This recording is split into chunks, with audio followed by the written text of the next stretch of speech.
It's strange. History repeats itself over and over and over again. For trillions of years, man has fought one another. Countless wars have been fought. Billions of people died from fighting. The same corrupt politicians get into power and try to hold on to power. Have we ever learned from our mistakes? No civilization gets a free ride. We are going from darkness to light. An enlightened civilization over time transforms and lets go of the darkness that exists inside. They realize that they must change themselves to change the world.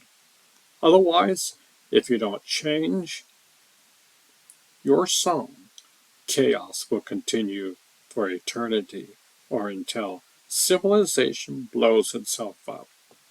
These are usually the two options.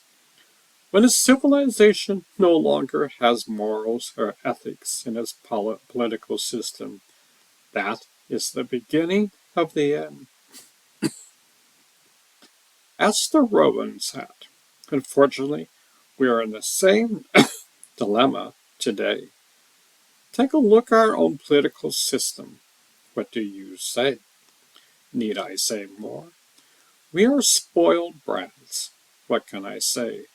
We think we know all the answers. If someone doesn't believe in our point of view, we go to war. How narrow-minded we are. We have no tolerance towards others.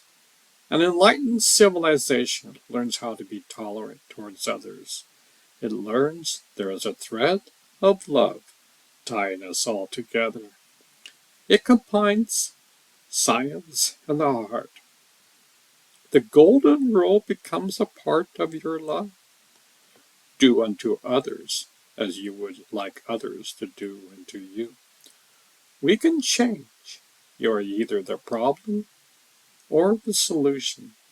It's your choice. Mind you, history repeats itself unless we get out of that cycle of craziness.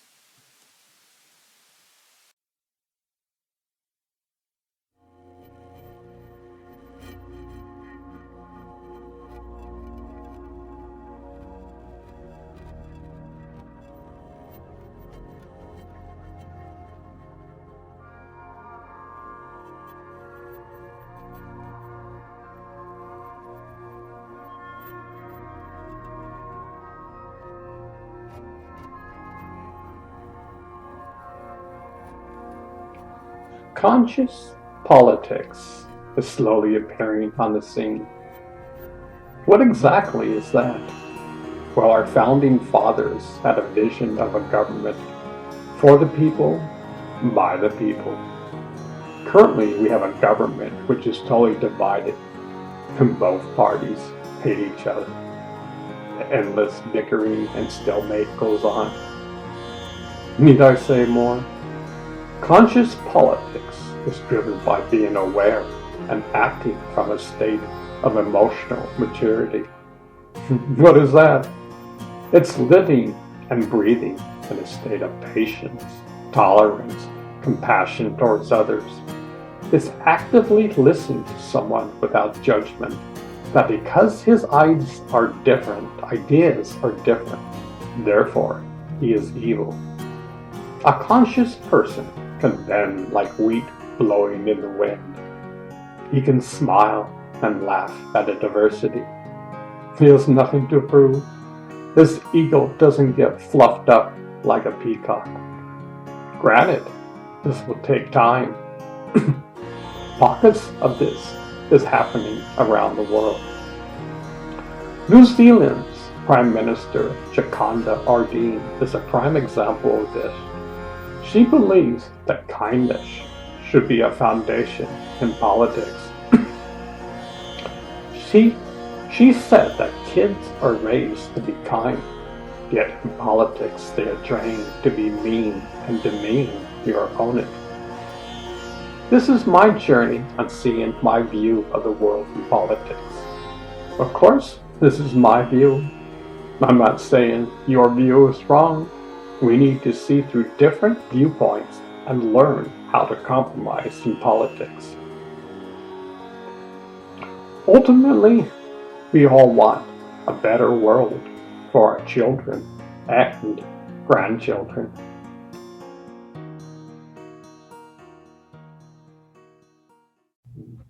Intro. I'm excited. I hope you are. Even during these chaotic times, there is light at the end of the tunnel. Mind you, it's not a freight train barreling down on you. We are still in the pandemic crisis. Over 500,000 Americans have lost their lives. That's more than all the wars Americans have ever fought. Texas is in shambles. Millions of people lost power and water for days on end. It seems to me we are having serious problems to fix. This is a book on conscious economics. I believe to change society, we must all individually change. We can't change the world if we don't change ourselves. Many of the planet's most serious problems are currently swept under the carpet. We slowly work on the issues at hand. We talk about changes, yet as a whole, we aren't 100% committed to it. Currently, we have been living in pursuing the American dream. We want a huge house, an incredible car, a job that pays millions. We can go on vacation anywhere in this world. We are all consumers. We got bombarded with advertising. If you only had this, this will make you happy. From the moment go, we were taught this. If I only had this toy will make me happy. If I could only have a yellow Ferrari, I would be on top of the world. My life would be so incredible. Yet, your Ferrari will only bring temporary happiness. When I worked for the Miami Beach Police as a software engineer, a friend of mine had a yellow Ferrari. He took me for a spin. That car is the most bumpiest car on the road. I could literally feel every single bump on the road. I laughed to myself. This car costs thousands, yet I would never want it. It causes so much discomfort.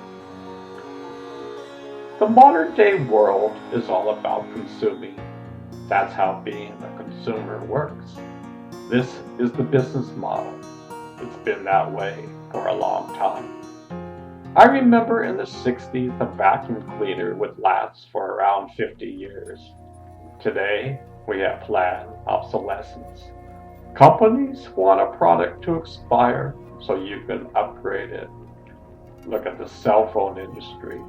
If you don't have the latest, your friends will mock you.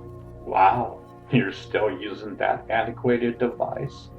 Did you come from the dinosaur era? The housing industry is the same. My wife and I like to watch Householders International.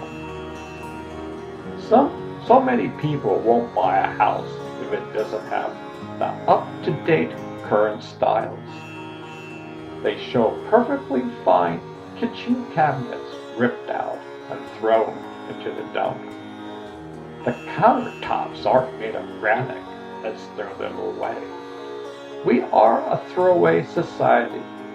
We have a part of the ocean the size of Texas filled with nothing but plastic. There is no end in sight with this madness. 50 years ago, a great teacher said, "We are sawing off the branch we are sitting on."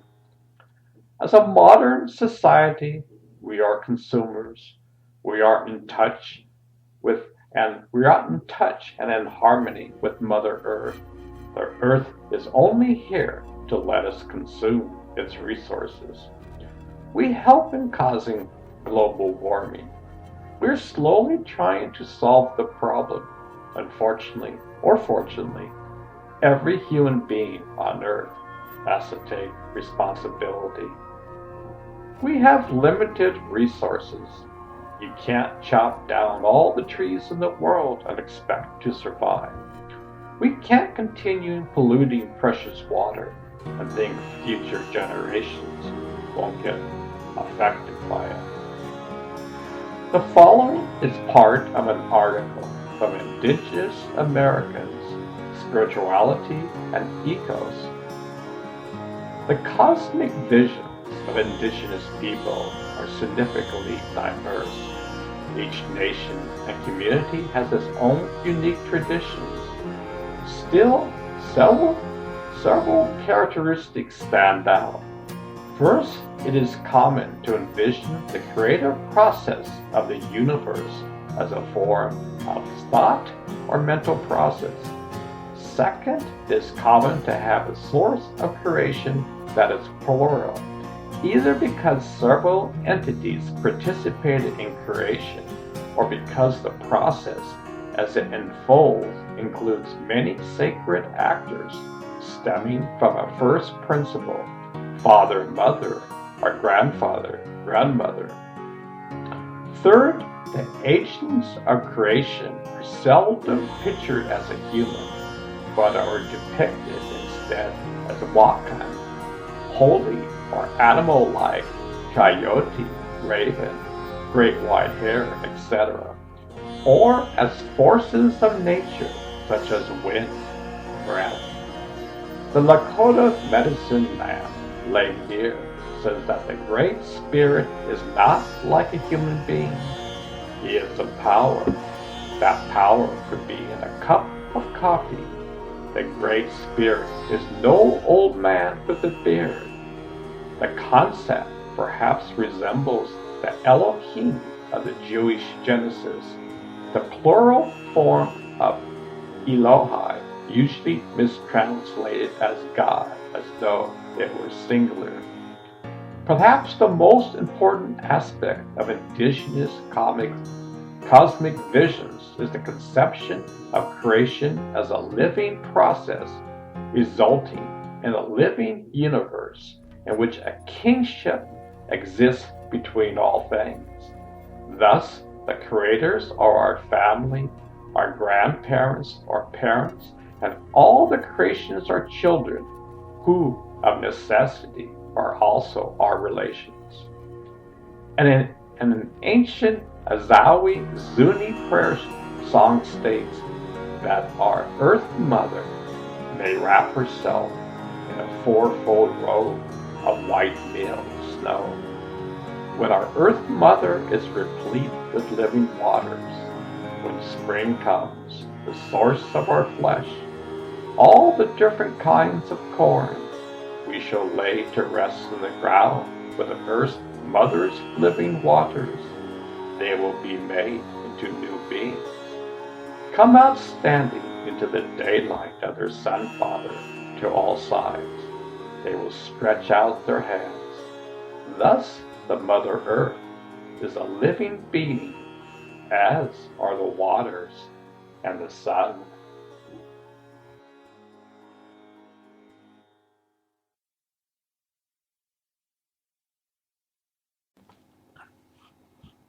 You know me, but you don't know me. I have many names. Some call me Gaia. Some call me Mother Nature. Some call me Panchakam. You have forgotten your connection with me. There was a time when we were in harmony with me. Nowadays, you have forgotten who you are and the connection you have with me. I am the mother of all on this earth. Many of the indigenous people around the world still have the connection with me. You call them primitive, yet they are highly advanced.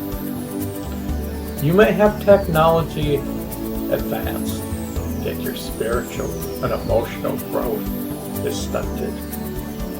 For thousands of years, you've been fighting wars with one another. You are sawing the branch that you sit on. Look at how you treat me.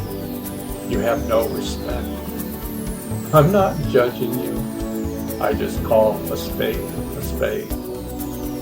You are in the midst of one of the greatest transformations anywhere in the universe. It's happening right before you. Millions of people awaken up from their slumber. You're beginning to realize who you truly are. We are in the game together. You and I are one. I've been around for billions of years. And so has you. Yet today, you are still sleeping and are totally focused on getting by in life. Your ways are backwards. They don't work. Your mirror is cloudy. Every step you take, you are walking with me, yet you are oblivious to this. Your entire society is presently beating a drum that is out of tune. You think everything is well, yet you have forgotten our connection. You have forgotten your true essence. Anger is so pervasive today in your world. Everyone is angry with each other. It seems like in America, people are polarized. They don't listen to each other. In fact, many people have a tremendous amount of hate towards each other. I have love for all. That is my nature. I am patient and tolerant. I am kind. This is my nature. You have forgotten your true essence. Presently, you are a mixture of light and dark. You are going from darkness to light. I am trying to remind you how incredible you truly are. What if you had an Earth Mother who has been here since the dawning of time? I hold you in my arms, yet you don't realize it. You think you are alone. Because of this and your free choice, you have at times tremendous pain. It's hard to be truly happy when your happiness is external. You are like leaves blowing in the wind. You are happy and then you are sad. You get angry when you're in a traffic jam. The wise man would see a traffic jam as an opportunity to meditate and be aware with the eyes open. One would feel gratitude and remember our divine connection. You see, without being connected to your true nature, you will have a hard time navigating in this world. You really won't be in harmony with me or the universe. Need I say more? Take a look at the world around you. Is it in harmony with nature? You have a president who is going backwards in time, undoing all the environmental goods. He is totally out of sync with me. You see, a strong ego can be quite damaging. A man must develop kindness and humility to gain true wisdom. True wisdom comes from within. You know when to smile in the face of adversity. You have nothing to prove. I am what I am. I do not judge. I will give sincere and honest opinions. You may not agree with me. That is your choice. But I am your mother. Remember, there were probably times when you didn't listen to your worldly mother's advice. At some point in time, you did something and you thought, I wish I would have listened to my mother's advice. I wouldn't be in this certain situation. Well, life is a series of beautiful lessons to learn. We will never stop learning.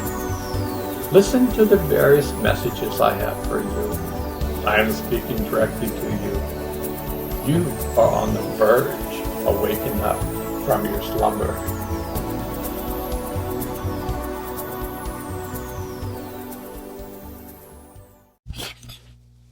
Intro.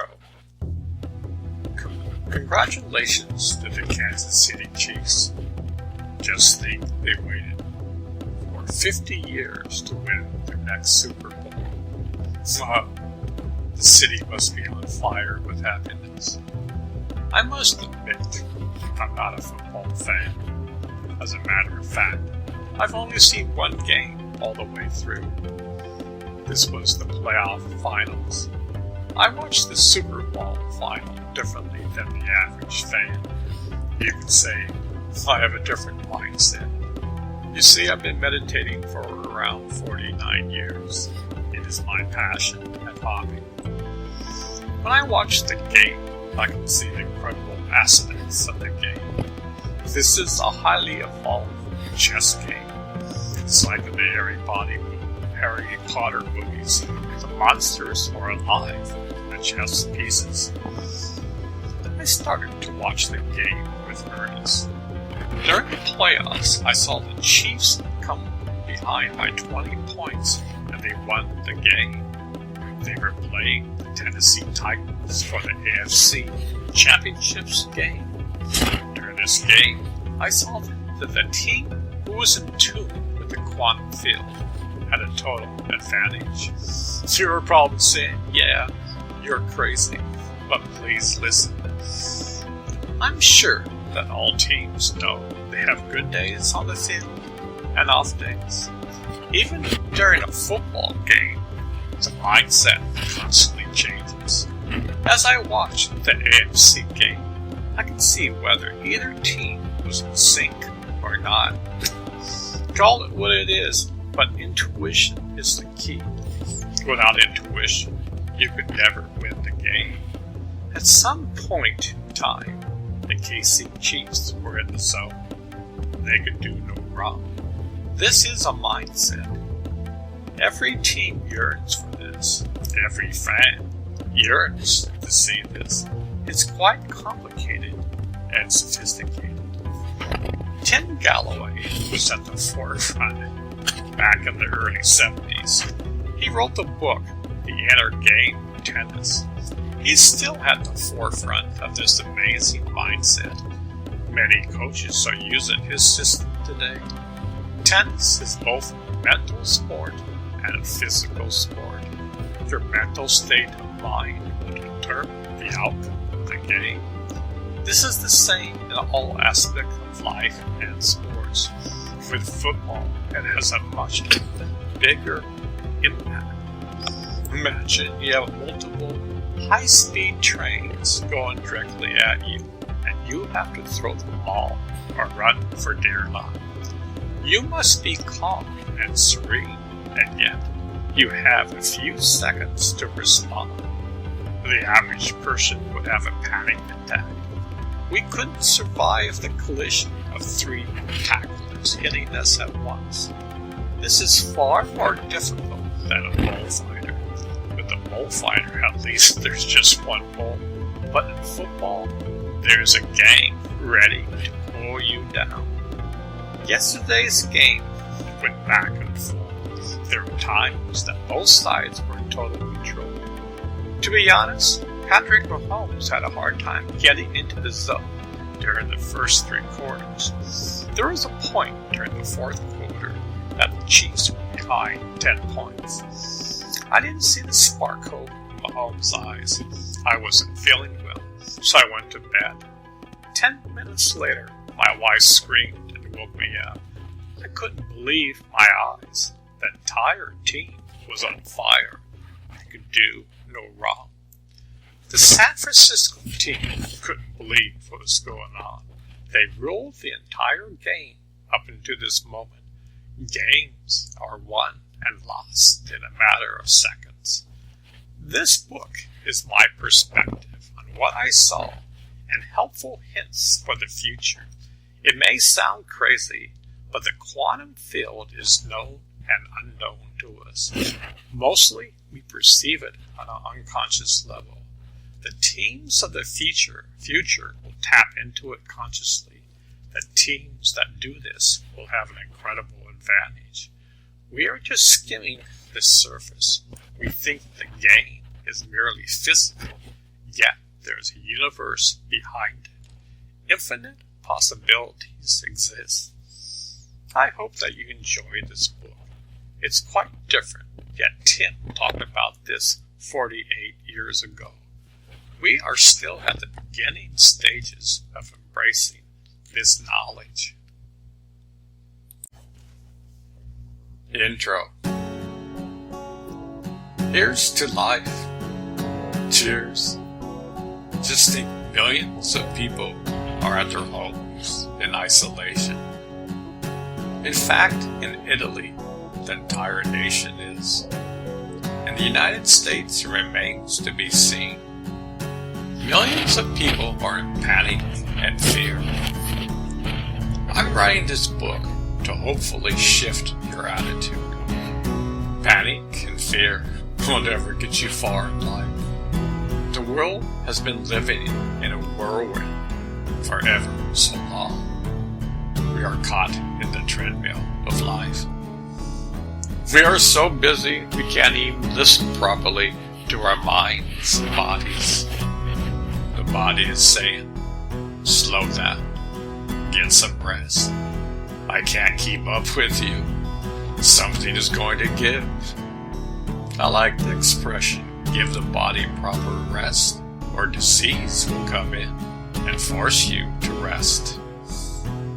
In our world today, common sense is uncommon. Why is this happening in the world today? In this book, we will discuss this. I have a different point of view. It's not all doom and gloom. I saw this on Facebook today. Breaking news. Going outdoors, not canceled. Music, not canceled. Family, not canceled. Reading, not canceled. Singing, not canceled. At times, we have lost the simple things in life. We need to restore our connection to what really is important. Many people dedicate their entire lives to their jobs. Many people get sick in the end. I have some friends who have died from overworking. Your company doesn't care in the least. They probably think if you're stupid enough to do so, we don't care. Yet they are the ones who don't provide more employees to get the job done on time. This is happening all around the United States. In Europe, they have a totally different mindset. They actually believe in work-life balance. Personally, I believe that nature is talking to us. We might not understand it. Then indigenous people have been talking and listening to nature for thousands of years. We call them uncivilized. Yet we don't even marvel in the precious breath we take in each and every moment. How many times in a year are you conscious of your breath? The same power that keeps you alive keeps the universe alive. Nature is alive, and we are texting on the freeway of life. Look, I don't believe at the end of the world scenario. I do believe that nature gives us signals to stop in our tracks and gather wisdom. Mother Earth talks in subtle ways. At this moment, nature is not subtle, yet we, as humans, are not getting the message. Millions of people are speaking about the same things I am speaking about. It's time to stop in our tracks, which nature has presently done, and change for the better. Hopefully, we do change. We have the opportunity at hand. Let's not go back to the same old when this is over.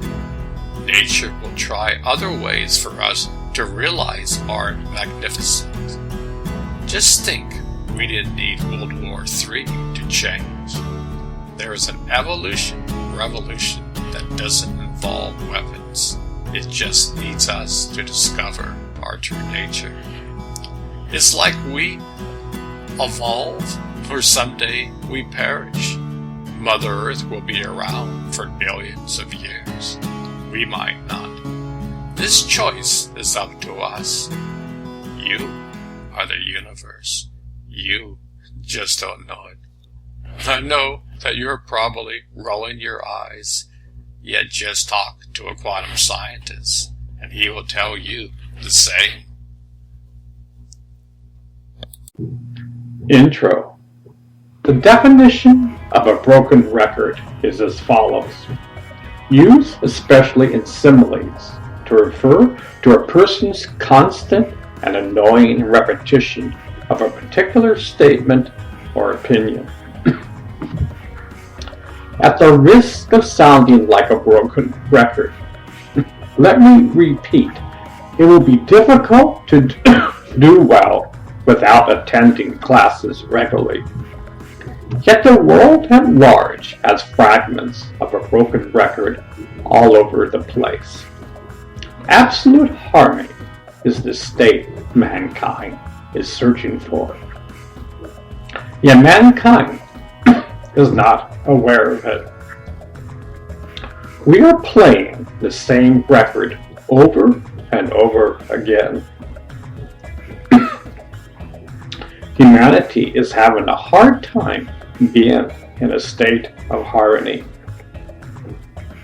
Chaos exists outside and inside of us. Presently, the United States just had an invasion from its own people at the Capitol building. What is the truth is considered lies. What is lies is considered truth.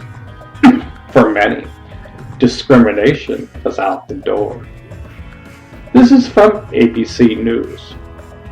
Trump's voter fraud lies encouraged a riot. GOP allies are still giving them oxygen.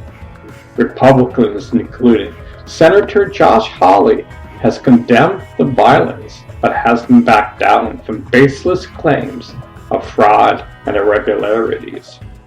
This broken risk record exists in all areas of our life. This exists even from our subconscious. Scientists know that 95% of our actions stem from our subconscious. This is from Bruce Lipton. Is there a way to change subconscious patterns?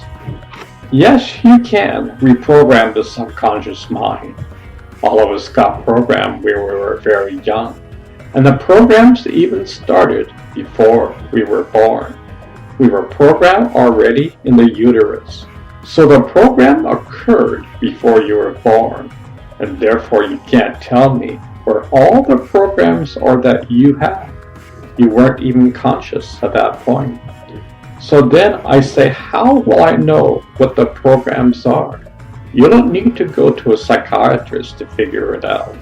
The reason why it's simple is that 95% of your life comes from the subconscious program. So by definition, your life is a printout of your subconscious programs. So the things that you like and that can come easily into your life are there because you have a program that allows them to be there. In contrast, anything that you have to work hard at, put a lot of effort into, and anything you have to struggle for to make it happen is a result of your program not supporting that. So if you're trying to find a relationship, or you can never get into a relationship, and you're thinking it's not in my fate to be in a relationship, then this is not true. It's because whatever programs your mother and father and family had about relationships is not supportive. And the second reason is that you play these programs 90% of the time and you don't see them. So that means at least 95% of the time you were sabotaging yourself and you don't see it. And therefore, you never understood why your relationships were not working. So if people want to know what their programs are, I say, what in your life comes easy to you is there because you have programs to support it. Anything you struggle to get to, that is because you have programs that don't support that. And that's how you know what programs you want to change. So you ask, where are the troubles in my life? If they exist in relationships, for example, you know you have to change your beliefs about relationships, and then you can work on yourself. So first is about recognizing the patterns that come from programming, and then you can change them. Now there's always the belief that you can talk to your subconscious mind, and people try that, and then they find themselves playing their programs again, and they get mad at themselves, and they get frustrated, because they think, I keep talking to myself and it's not changing. You have to remember you are like an entity in the conscious mind, but the subconscious mind is just like a machine. It records, pushes a button, plays back. So if you're trying to talk to the subconscious after there is somebody in there, it's frustrating because there is nobody in there to listen. That's not how the subconscious changes. And that's why most people have a lot of problems and they get mad at themselves when it doesn't change. Well, that is simply not how it learns. So that two minds learn differently. The conscious mind is called creative and can learn by reading a self-help book or going to a lecture, watching a video, or reading an article. It is creative. It goes, I have an idea. Now I change my mind. The subconscious mind is a habit mind. And the most important thing about a habit mind is you don't want it to change very quickly because otherwise habits fall apart. So it is resistant to change. This is the first thing we have to realize.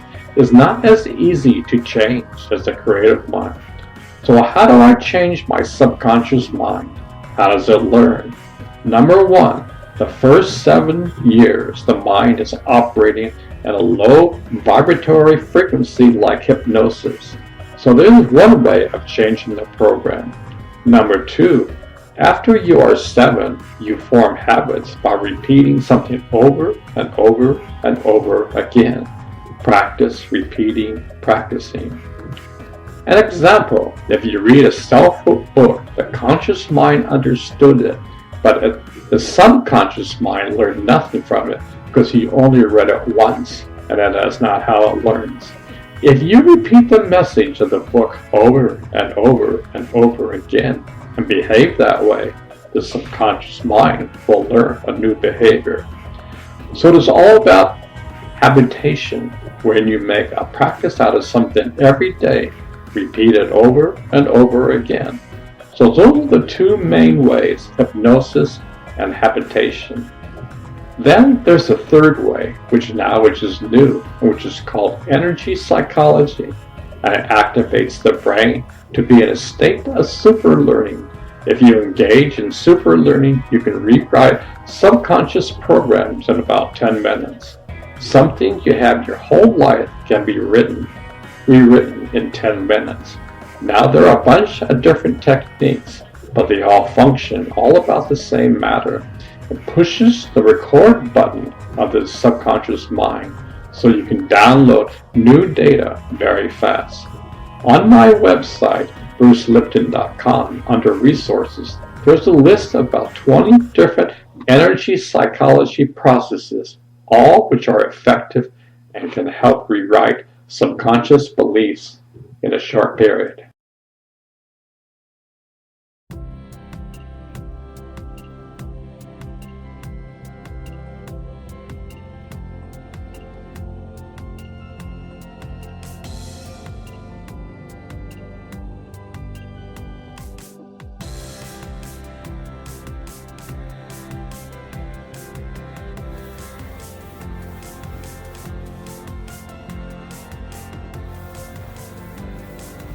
Intro. The definition of war is as follows: a state of armed conflict between different nations or states or different groups within a nation or state. Emotionally, we are still in the kindergarten stage of emotions. Many of our leaders are spoiled brats. The world is still in a tizzy that Russia attacked Ukraine. Just think, one person can cause so much chaos. How can he sleep at night when an entire country is going through hell? How would he like it if another country invaded his country and a rainfall of ballistic missiles rained upon him? Not only that, but a caravan of troops and tanks 40 miles long was approaching his capital.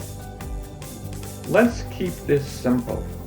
Either we stop fighting each other, or we will blow ourselves up. It's as simple as that. Mind you, there have been plenty of civilizations out in the universe who have done that. Only we can solve the puzzle. The only savior is humanity saving itself.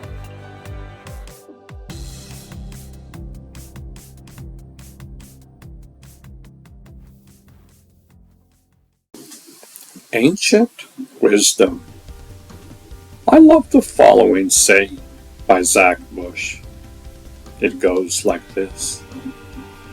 There are more viruses present in 1 liter of seawater than there's more than there are stars within our known universe. I find that quite profound. When I was young, I heard that the Jains wore a mask over their faces.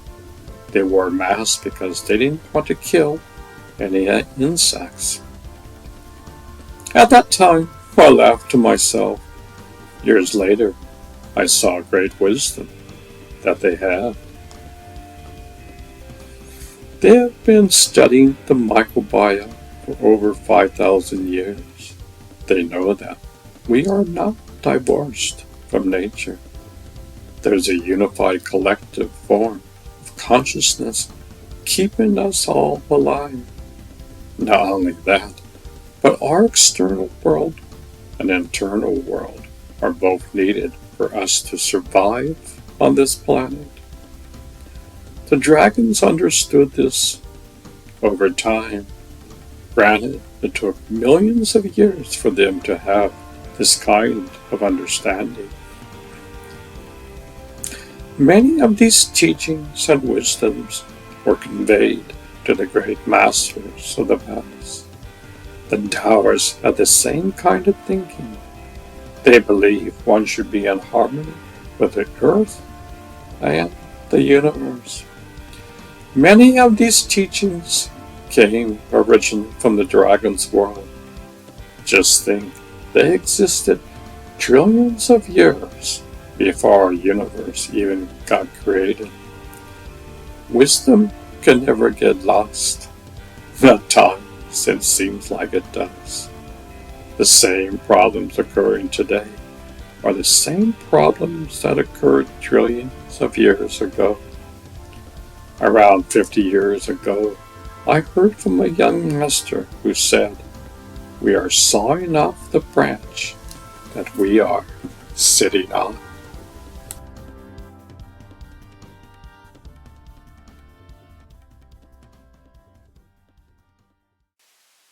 In the web of life, Jain religion reveres even the tiniest forms. By Russ Lard, special to the times. Just inside the entrance to the Jain Center in Buena Park, a spider edges down a silky strand of web on a cyber hole where visitors place their shoes. Of all the places in the world to weave a web, this spider has chosen well. Adherents of the Jain religion revere even the tiniest of lives, down to the most microscopic of beings. It is a reverence that requires strict vegetarian, what Dr. Manabal Mehu calls an essential part of the religion's theology of ahisma, the rejection of violence to living beings, either through thoughts, words, or actions. Mehta, a 59-year-old urologist, is president of the Federation of Jains Association in North America, an organization of about 90,000 members and 32 centers in the United States and Canada. The Buena Park Temple, the only one in Southern California, has a membership of about 700 families, he said. We don't want to kill any living beings.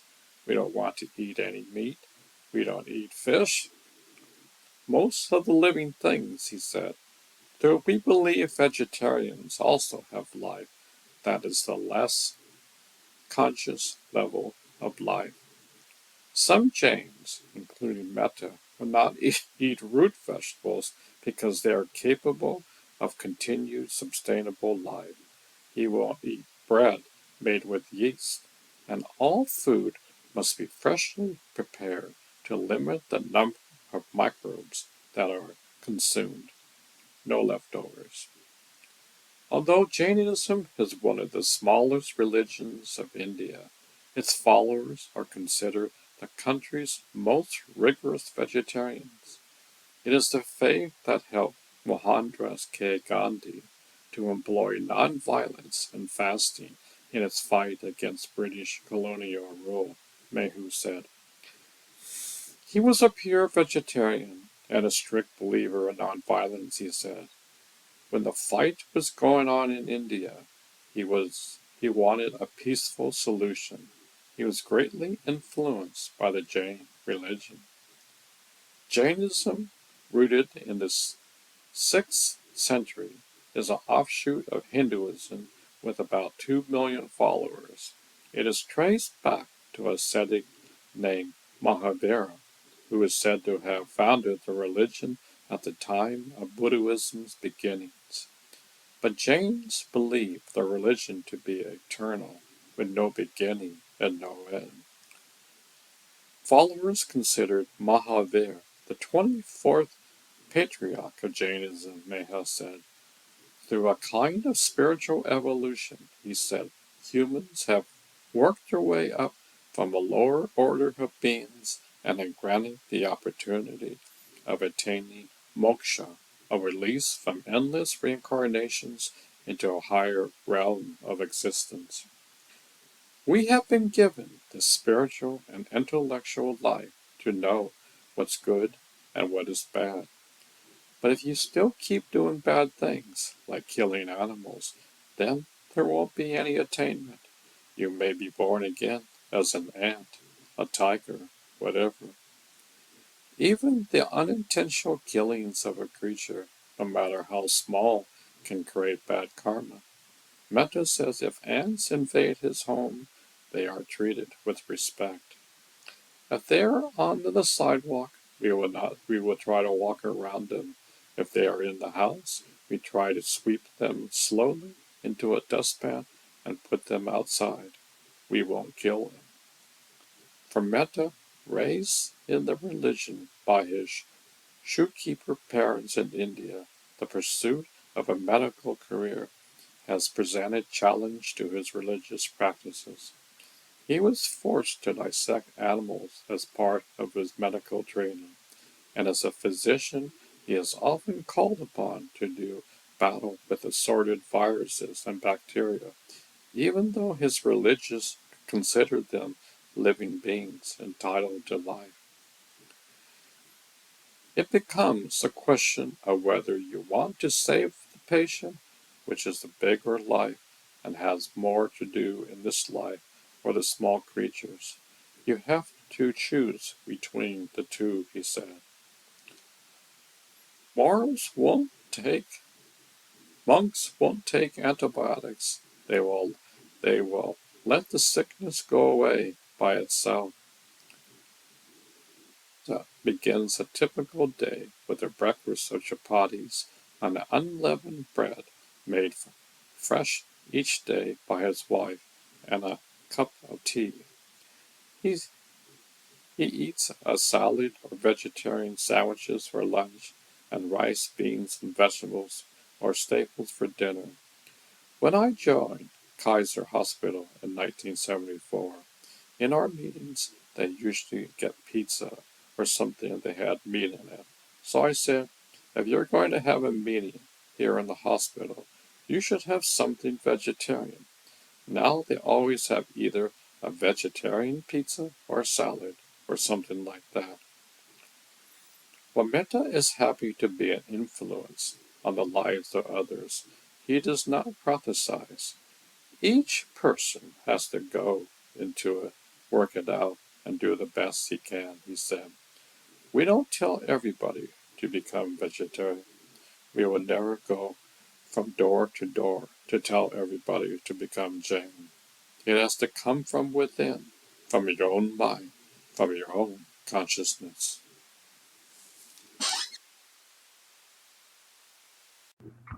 14. Video game stages of spiritual development. Jainism acknowledged that the soul advances to its liberated stage in various steps called Ganastan, or stages of spiritual development. Through these 14 stages of development, the soul gradually frees itself, firstly from the worst, then from the less bad, and finally from all kinds of karma, and manifests the innate qualities of knowledge, belief, and conduct in a more and perfect form. Here we take a glance at each stage of spiritual development. Dharma, dhyana, or righteous meditation plays an important role in climbing each stage, and the external austerities like fasting, giving up tasty food, etc. helps in supporting meditation. The goal is to reach the highest type of meditation, Shukla, Dhyana, and liberation. This sounds to me like a cosmic video game that I constantly talk about. 1. The stage of the wrong believer. The lowest stage with ignorance, delusion, and with intense attachments and aversions. This is the normal condition of all souls involved in the mundane world and is the starting point of spiritual evolution. 2. The stage of one who has a slight taste of right beliefs, indifference to reality with occasion vague memory of spiritual insight. 3. The stage of mixed belief, fleeting moments of curiosity towards understanding reality. 4. The stage of one who has a true belief but has not yet self-discipline, awareness of reality with trust developed in the right view, combined with a willingness to practice self-discipline. The soul may be able to subdue the four passions, namely anger, pride, deceit, and greed. 5. The stage of partial self-control. At this stage, the right view and discipline starts to develop. The soul now begins to observe some of the rules of right conduct with a view to perfect itself. But the discipline of introductory or minor vows, the soul starts on the process of climbing the spiritual ladder. 6. The stage of complete self-discipline, though sometimes brought into wavering thought and neglectance. Major vows are taken with firm resolve to control passions. There may be past failures due to lack of full control over passions and carelessness. 7. The stage of self-control without negligence. At this stage, the self-discipline and knowledge develop more. The intense practice of vows assisted in better self-control and virtually replace carelessness with spiritual vigilance and vigor. 8. The stage of one in which the passions are still occurring in a gross form. The stage of one in whom the passions are still occurring in a gross form. closer to perfect self-control over actions, higher control over the mind, thought, and passions, with the soul ready for reduction of the effects of conduct-diluting karma. 9. The stage of higher control over the removal of passions and elimination of conduct-diluting karma begins. 10. The stage of one in whom the passions occur in a subtle form, but complete elimination of all passions except for a subtle degree of attachment. 11. The stage of one who has suppressed every passion but still does not possess omniscience. Suppressed passions and lingering conduct-diluting karma may rise to drag the soul to lower stages, fleeting experience of equanimity. 12. The stage of who has annihilated every passion. This is a point of no return.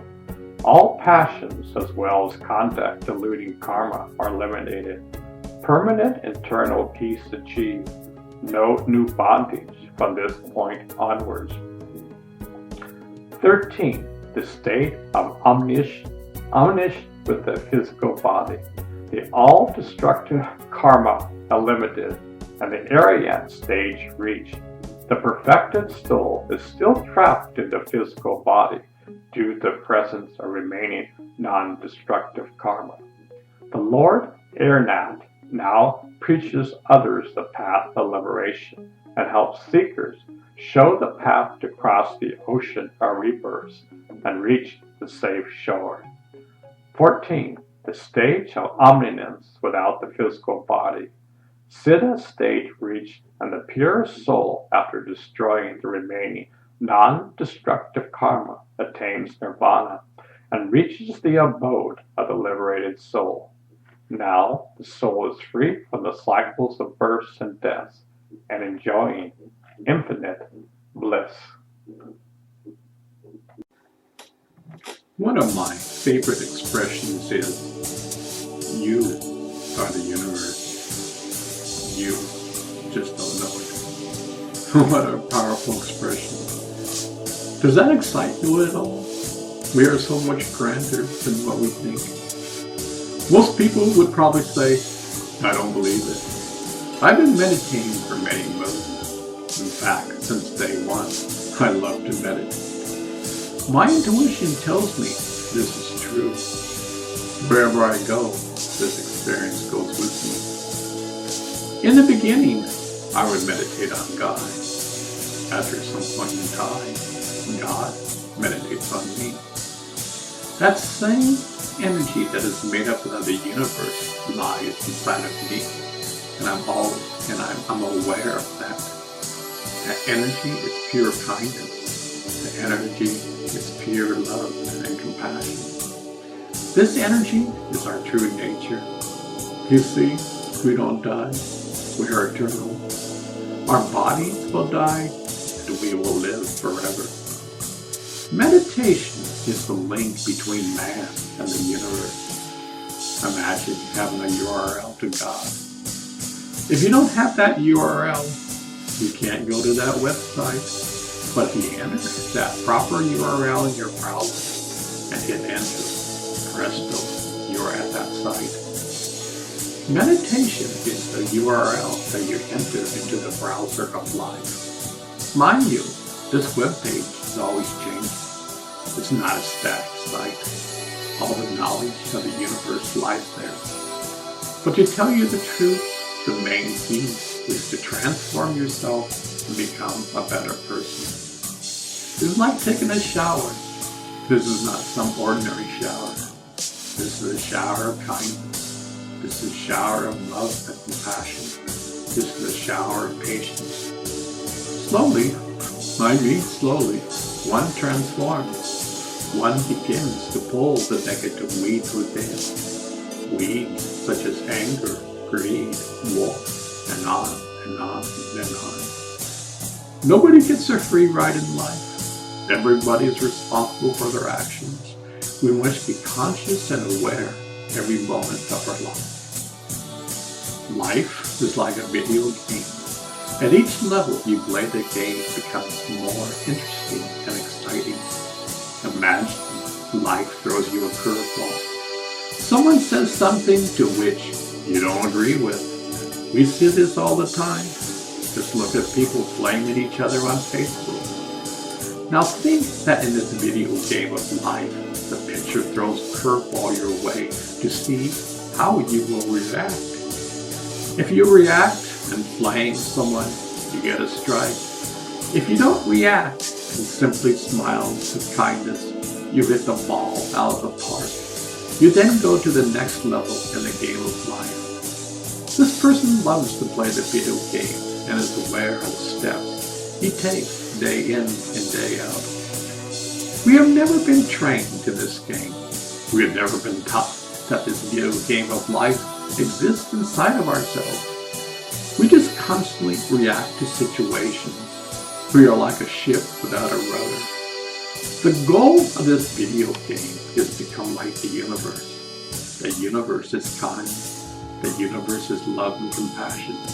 The universe doesn't judge us. The universe doesn't say, look at how many strikes are against us. The universe says, you have free will, so why judge? Yet this video game of life provides all the necessary levels where you know this is a divine game. Bugs Bunny once said, don't take life so seriously because you will never get out of it alive. I like that. Don't take life so seriously. Be like the sun in the sky. Just shine. Don't react to every situation. Yet when dear old Bugs said you will never get out alive, the great video masters of old have a different story. They said you could be aware of your true nature while you are alive. Big difference. Once, when I was young, I was scared to death of dying. I was told when you die that you simply vanish and never become aware again. I didn't like that story, so I spent many moons in pursuing this answer. To be frank, I still don't want to die. I love this place. Yet, in my experience, I'm bringing heaven down to earth. Heaven lies inside of us. It's not a place we go to. Heaven is a state of mind. Depending on how we are proactive and aware, or simply reacting in this video game of life, will correspond to our state of mind. People ask me why I love the Eastern thought. Well, for one, the Buddhists have been talking about a crystal clear mind for over 3,000 years. In the West, it was only since the mid-80s that universities give a class on subjects like happiness. The Buddhists have been talking about this since day one. I'm not saying you have to be a Buddhist. I'm not. I adore all religions. There is a thread which ties all religions together. It is the thread of love. I'm just saying that in the West, we need to become more aware of this video game of life. The world needs us to step up and consciously be aware and play this game with a sense of knowingness. For example, it's a little dangerous in this video game of life when our president tweets at 3 o'clock in the morning. He ridiculed little rocket man. My button is bigger than your button. These kinds of words can lead to nuclear war. Our words and actions can either bring heaven to earth or modern day hell. Just take a look around the world today. We need to be aware, and as my friend Bill Cunningham told me, we need more respect in this world. Personally, we are all in the same boat together. We either sink or swim. We need to be more tolerant, kind, and respectful of each other. Mankind needs to be a kind man. That's the most difficult thing in life. Look at all the conflicts and wars around the world. It's so easy to flare up with anger. It's so easy to put gasoline on the fire. Yet to act with kindness in the face of adversity is the most difficult thing to do. We are all a piece of the puzzle in life. Your microbiome, the most promising facts. Deepak Chopra, special to San Francisco Gate, by Nevin Jain and Deepak Chopra, MD. It is fair to say that the exploration of the microbiome has turned out to be the most exciting prospect in medicine since the discovery of DNA. Most people have at least heard the term gut microbiome, which applies to the trillions of microbes, chiefly bacteria, that live in the human digestive tract. Awareness has risen to the point that taking probiotics over the counter, additives of microbes to supplement and balance the gut microbiome has become a global $5 billion market. We reached the point, after a decade of intense investigation, where the ABCs of the microbiome are known. These facts provide the groundwork for what you can do or cannot do to improve your own gut microbiome. The word gut is necessary because we have multiple microbiomes in our mouth, groins, and armpits, as well as all over the surface of our skin. Here are some basic facts and the positive implications of each. Each person's microbiome is unique. Positive implication: individuals' diets can be tailored to promote the best bacteria activity in your diet. Hundreds and perhaps thousands of different species of bacteria inherit the gut microbiome as a part of a teething community that is involved in digesting your food. Some bacteria are beneficial, some are not. Positive implications. It is possible to potentially increase the beneficial bacteria and decrease the harmful ones through direct chemical signals sent to the immune system. The gut microbiome has a strong, perhaps the strongest influence on your immune status. Positive implication. All types of diseases, including cancer and the major chronic diseases of modern life, obesity, type 2 diabetes, heart conditions, hypertension, might be prevented and possibly cured to maintaining a healthy gut microbiome. Diet is seen as the most powerful way to change your gut microbiome.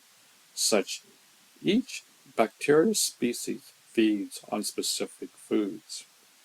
Positive implication: without any kind of medication, a healthy microbiome should be sustainable through proper diet alone.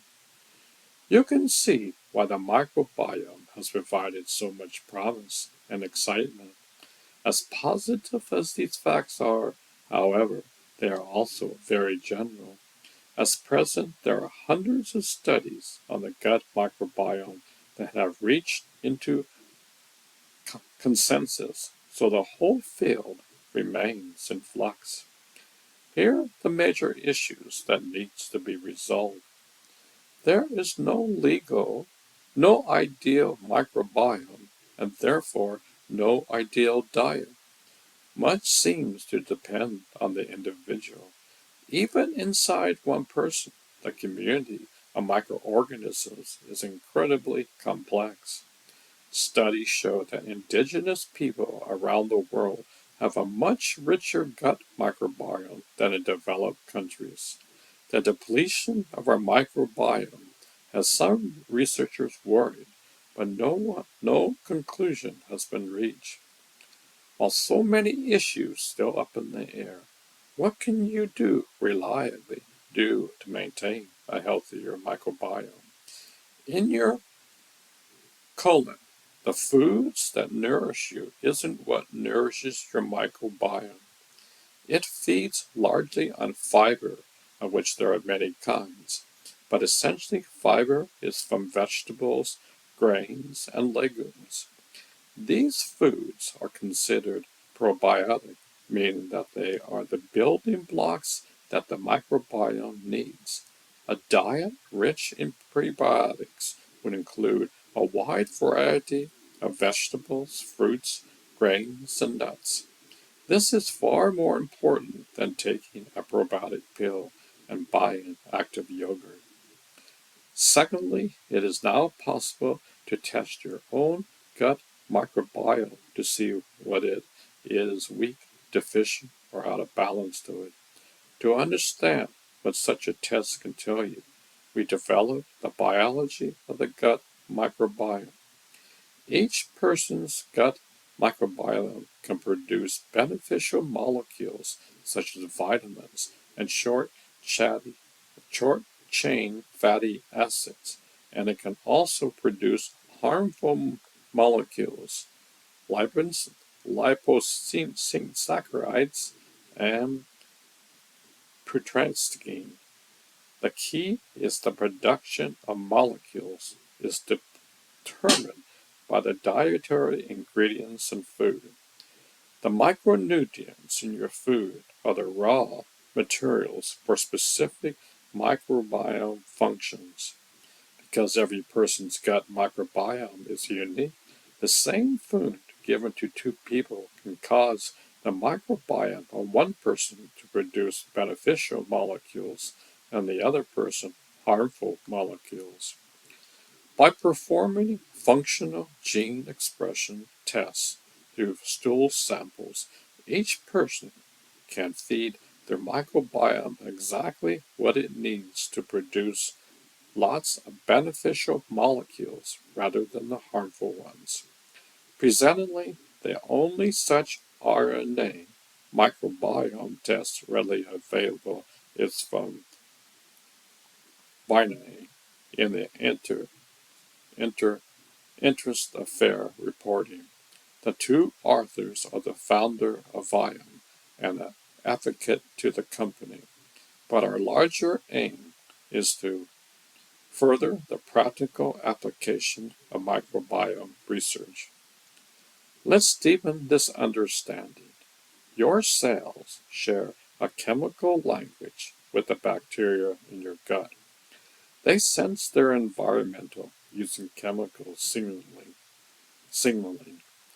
Crucially, the immune system senses the presence or absence of certain molecules that require an immune response.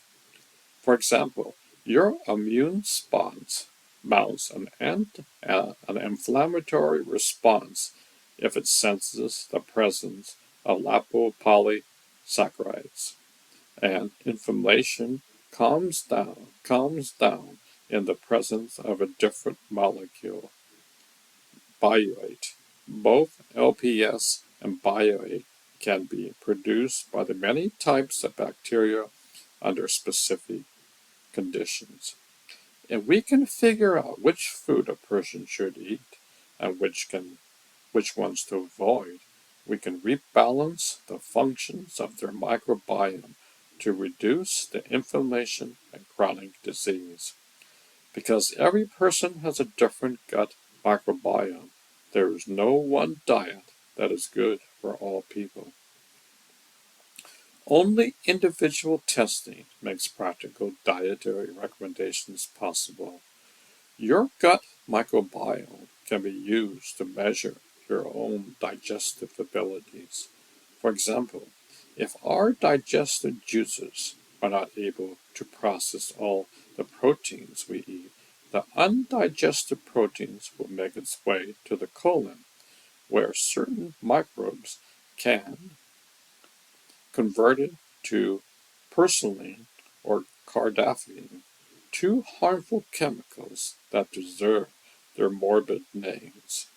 If these microbiome functions processing of undigested proteins into pyroxene or calaferdine are measured by a functional stool test, it can inform a person to reduce their protein intake. This brings up the difference between DNA and RNA tests. Let's say that a DNA test determines that someone's gut microbiome has the gene that ferments undigested proteins into pyroxene and cardiac. That DNA test cannot determine if these genes are active or not. In other words, is the proper fermentation actually happening? Only an RNA test can determine if harmful proteins fermentation actually take place or not, because it measures gene activity, not just the presence or absence of the genes. Testing is a crucial step in doing the most important thing, analyzing the state of your gut microbiome since it's unique to you. There are no existing links being made with autoimmune disorders and a person's immune response to invading pathogens, a promising issue during the COVID-19 pandemic. With so much suspicion being directed at inflammation and stress as a root cause of chronic disease, the gut microbiome has large implications. We're given a one over lightly of the issues involved, but the most important thing is at this very moment, faith, fiction, and facts are being separated out.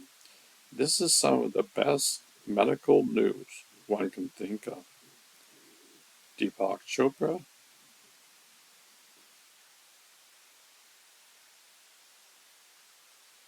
Navin Jain.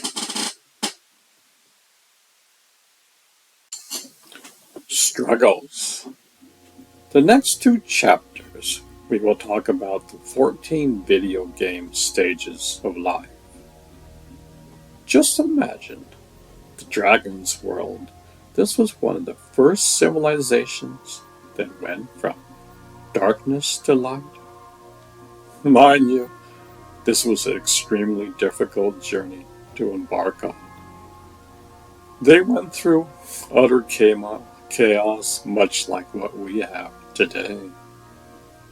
All the dragons went through this. Dragons can live to be 5,000 to 10,000 years in the physical world. In the non-physical, they can live almost forever. It took them a long time to go from darkness to light. Almost 1 billion years. That is a long time. They had their wars and conflicts. They went through misery like you couldn't ever believe. One clan fighting another. Diseases almost wiping out the entire population. The mind at times was their worst enemy. Once again, it was young dragons that started the revolution of going from darkness to light. It seems like deja vu, yet this time, this was trillions of years before the dragons left Great Britain to fly to Tibet. Yet the same dragons existed back then. Zoran done the gang. Zoran, he was a happy-go-lucky dragon. He was a misfit, to be sure. He could not relate to anger and greed whatsoever. Somehow he knew there was something so much better in life. He couldn't put it into words, but somehow there was just innate wisdom just waiting to come out at the proper time. He had this intuition ever since being born. He knew he couldn't tell anyone about this. The word freak out probably got developed back then. Society would have totally freaked out if they knew what he was thinking. So he remained silent until his freshman year in high school. As you know, dragons live in caves. Ancient yogis have used caves for thousands of years. Well, dragons live in caves, and they never meditated for even a second. But one day, while drifting off to sleep, Saran closed his eyes and experienced his true nature. We all know we have 5 internal, external senses. Unfortunately, we don't know we have 5 internal senses. Zoran's consciousness was enveloped by universal consciousness. You could say it was quite an enlightening experience for him. It shook him to the core. He realized that each one of us has a precious jewel that lies inside of us. This jewel is dormant. He told many of his friends. Most of those friends weren't interested at all. Yet little Ricky and little Johnny were extremely interested in this. Mind you, it was like being a communist during the 1960s in America. They had to work underground for many years. Gradually, they developed a system that could take anyone from darkness to light. They went through their pitfalls, they stumbled and fell. They knew the odds were stacked against them, yet slowly they developed a practical plan and practical tools. After many, many years of misery and fighting, society began to question where they were going. When you fight for so long, after a while you begin to question war. Some of their wars lasted around 5,000 years. That is a long time. When this fighting stopped, 5,000 years later, both sides asked why we were fighting in the first place. Neither side could answer that question. They say the most difficult thing to conquer in the entire universe is your mind. Slowly, they started to transform. It took many years of practice. At times, they wanted to quit. They knew if they quit, the progress that they have made would vanish into the night. They were tired from fighting. They were tired of bickering. They were tired of war. Life was quite miserable for them. They had the foresight to see there was a way out of this mess. What a difference it made. Their lives got totally transformed. They started transforming from darkness to light. Can you imagine dragons being kind? Can you imagine dragons caring for one another? There are many different levels in this video game. Many of the dragons progressed faster than the other dragons. They helped them along the way. Mind you, they couldn't walk one step for them, yet they were coaches on the sidelines of life. Gradually, society started to have fun. They started to be kind to one another. They had kind politicians, which led to kind laws. Everyday life began to be a blessing. Dragons were laughing in the streets. They saw over time that great wisdom was coming out into their lives. With this great wisdom, they began to solve problems that years ago could never be solved. How do you put it into words? The dragons slowly began to have their everyday consciousness established into universal consciousness. They began to see the unity of all life. One of the foundations of the dragon's transformation was the fact that every individual was their own master and guru. This prevented different kinds of sects and religions. Ultimately, over time, no dogma occurred. The mind becomes their best friend. They know that by training the mind, many previous problems would never show up again. After thousands of years, the dragons would look back into their history books and realize how far they have gone. They developed a simple yet very sophisticated system of going from darkness to light. When a society gets to a certain point in consciousness, the universe gives them a question. What is the next step in this journey in life? The universe says, well, the next step is to help another small planet in the distant future.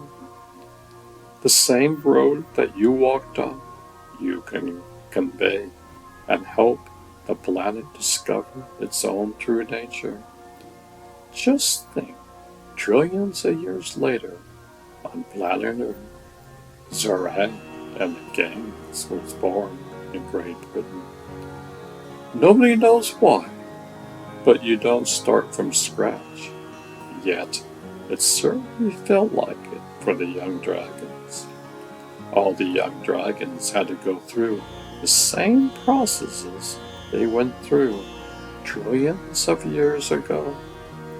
Granted, it was easier, but nevertheless, it still was quite an arduous journey.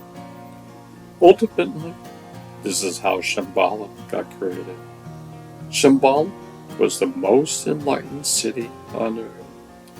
Today, many dragons are walking on earth. They are not dragons, at least for this lifetime. They are helping humans to solve their piece of the puzzle.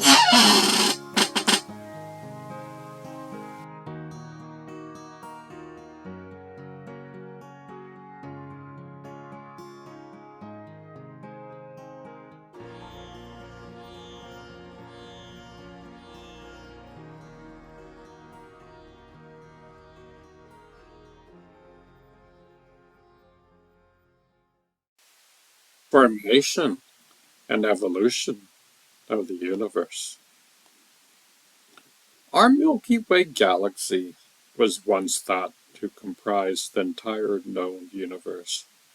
Today, our universe encompasses many billions of galaxies, and its history can be recounted back to its earliest moments.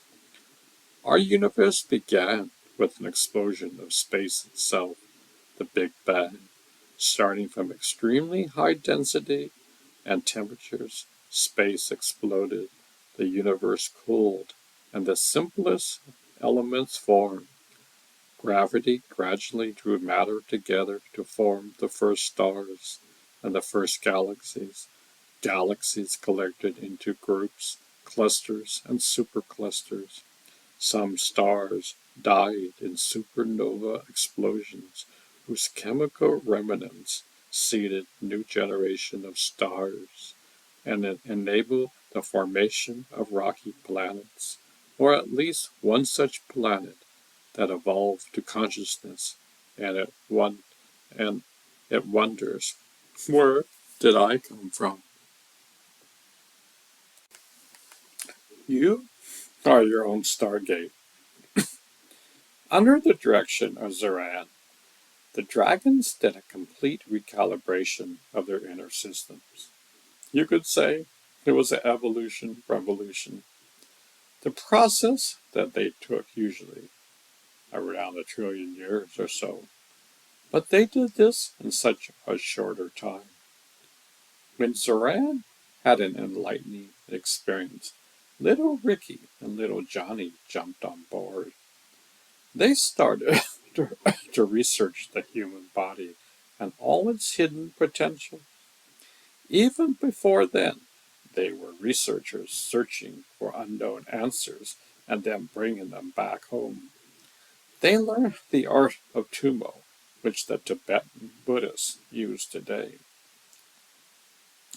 Many people, when they think of the word Tumo, think of the Buddhist monks wrapping sheets soaked in water and sitting in the snow and drying them off within 30 minutes or so. Many people just think it's just a trick and does not have much practical use. But the art of Tumo, in reality, is the art of discovering the stargate within. Tumo is the art of cultivating love and compassion. These are the building blocks of life and the universe itself. I find it fascinating that we all have inside of us hidden stargates that can take us to places we can't even imagine. Mind you, this journey is inside of you. This is an infinite journey, and I'm sure there's even more yet to be discovered. So, in the beginning, they started to learn more about the stargate inside. They discovered various postures, breathing techniques, and yoga exercises to discover the inner stargate within.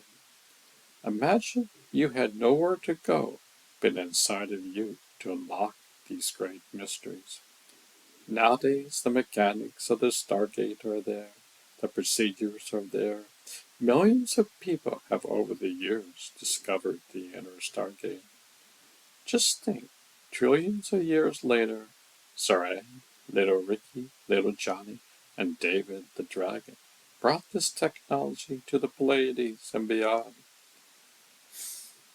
But then they developed physical stargates, which could take you from one end of the universe to another in a matter of seconds. The same principles for the internal and external stargates are used. This was truly a golden age. In the present day time, we send putt-putt satellites into space. We think we are so evolved. I find it amusing that Elon Musk wants to go to Mars and establish a colony there. Just think, if you even mastered your own mind and you put a group of people on Mars, what kind of horror and havoc would you create? Being in an environment of space all around and not a sound can be heard, this can be quite horrifying for an individual. Your mind is either your best friend or your worst enemy. I don't even think that this has even come up in their minds. Something so obvious, yet in our society, we're completely oblivious to the states of our mind and how they control us. We think we can control the mind, yet the mind is controlling us. The ancient ones have understood this principle for trillions of years. Nucleus, the University of Enlightenment. Many people think that George Lucas' Star Wars are merely fiction. At times, fiction is the truth. We have discussed many times before that life is a video game. We are going from darkness to light. No civilization gets a free ride. You can't leapfrog from darkness to light.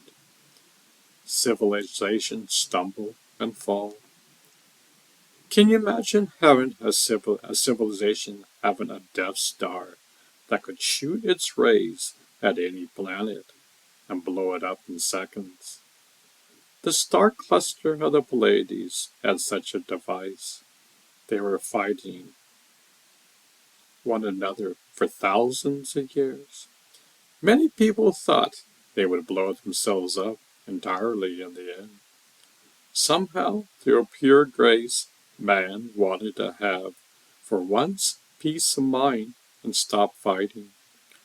When man decides in his mind to stop fighting and bickering, harmony can take place.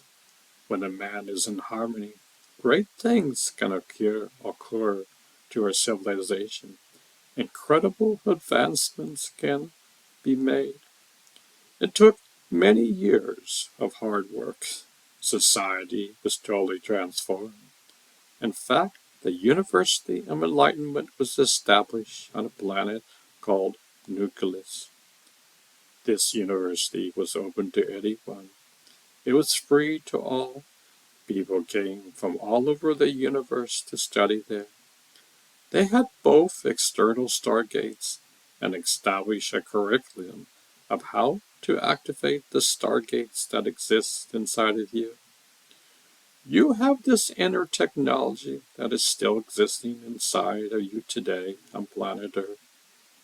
I find it so fascinating that we are so drawn to our 9 to 5 existence that we aren't even interested in discovering our true nature. Signposts all out around, but we don't have eyes to see. The entire universe is inside of you. We can't take one single step for you. Throughout the ages, many incredible coaches have come down to Earth to help assist you on this precious journey.